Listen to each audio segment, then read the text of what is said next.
Good afternoon. President Bongbong Marcos is questioning the premise of China's proposals on the South China Sea dispute, particularly its 10-dash line in asserting control over the disputed waters. In a joint press conference with German Chancellor Olaf Scholz in Berlin, Marcos stresses that China's 10-dash line claim is not recognized by any country. According to the president, the Philippines did not reject China's proposals but questioned its premise in the territorial dispute. We have not rejected any proposals that China has made to us, but the premise is something that we question. And with that premise that China has made is that their territory is, follows what is now described as a 10-dash line. This is not recognized by any country, any international body, certainly not by the Philippines. The Department of Foreign Affairs earlier said the country could not consider several maritime-related proposals from China because they were against the Philippines' national interests. Marcos says there will be difficulty to move forward with discussions while China continues to intrude the Philippines' exclusive economic zone. According to Marcos, he has the duty as the president to defend the country's maritime and land-based territory and that he will continue to do so. In a separate speech before the Filipino community, Marcos gives assurance he will not allow other nations to claim Philippine territory amid the maritime row with China. Dahil nagkakaproblema po tayo, ay may ibang bansa na sinasabi yung ating teritoryo ay kanila pala. At ngunit saan ninyo ay hindi po tayo papayag dahil maliwanag naman na ito ay bahagi ng Pilipinas. Vice President Sara Duterte showed up at a rally in Liwasong Bonifacio in support of embattled Kingdom of Jesus Christ leader pro-Quiboloy.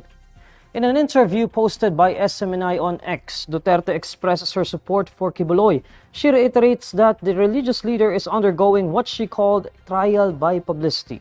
Duterte slams the recent hearings of cases against Quiboloy, which she also deems as slanderous.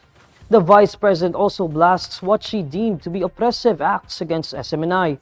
On Tuesday, March 12, the Senate issued a show-cause order against Quiboloy for failing to attend its investigations on his alleged sex crimes. Also on Tuesday, a House panel cited Quiboloy for contempt over refusing to attend the House Committee on Legislative Franchises hearing on the SMNI issue over possible violations of its franchise. The House panel later approved a bill that seeks to revoke the franchise given to SMNI. Former President Rodrigo Duterte, Senators Robin Padilla, Bato de la Rosa, and Bongo also attended the rally. The Senate has issued a show-cause order against pro-Quiboloy after consistently failing to attend the upper chamber's hearings into the pastor's alleged crimes. The show-cause order directs the religious leader to explain why he should not be arrested and detained in the Senate for being absent in its hearings. The document is signed by Senate President Juan Miguel Zubiri and Senate Committee on Women, Children, Family Relations, and Gender Equality Chair Risa Ontiveros. The Senate panel is investigating reported cases of large-scale human trafficking, rape, sexual abuse, violence, and child abuse of Quiboloy and his organization, the Kingdom of Jesus Christ. Quiboloy's repeated absence in the probe earlier prompted Ontiveros to request Zubiri to issue a warrant of arrest against the pastor. But according to Zubiri, the Senate must first exhaust all legal remedies as cited in a previous Supreme Court ruling, including the issuance of a show-cause order. Meanwhile, the House of Representatives cited Quiboloy for contempt after dodging a House panel's repeated requests that he appear before its inquiry into the alleged violations of SMNI.